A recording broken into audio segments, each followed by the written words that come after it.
The focus on sustainability performance by companies and governments is very much alive and growing in intensity.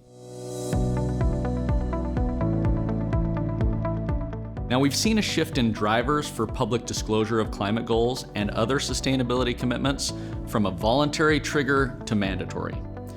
And now, years of disclosure have led to a significant body of data. This data can be compared by investors on a company-to-company basis, as well as a year-to-year basis, to assess relative performance, comparing peer companies or comparing one company's performance to its targets that it may have set in prior years. While it is true that in the U.S., the federal government under the current administration has pushed back on ESG requirements generally, U.S. companies, and even non-U.S. companies with U.S. subsidiaries, face significant regulatory compliance and enforcement risk relating to climate and sustainability disclosures. The California climate disclosure laws and now the New York mandatory reporting requirements are examples of new disclosures that are now being mandated by law.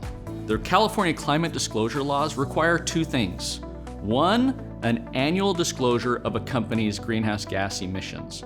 The California climate disclosure rules also require disclosure of how a company approaches climate governance, climate risk management, climate strategy, and if they have set targets, and then annual performance toward those targets. New York has just passed its own mandatory greenhouse gas reporting regulation. What it requires is facilities that emit more than 10,000 metric tons of carbon dioxide equivalents, electricity providers, fossil fuel providers, any fossil fuel entity that sells any fuel to any entity in New York, waste haulers, and a number of other entities to report their greenhouse gas emissions to the New York State Department of Environmental Conservation on an annual basis. Larger emitters have to create a plan that lays out for the New York State DEC exactly how they're going to monitor and report their greenhouse gas emissions. In addition, larger emitters have to have their emissions verified by a third-party verifier.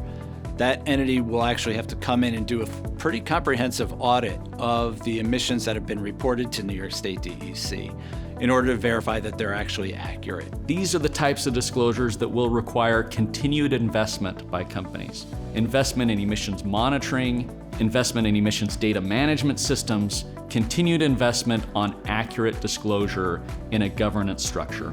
Companies continue to invest in sustainability.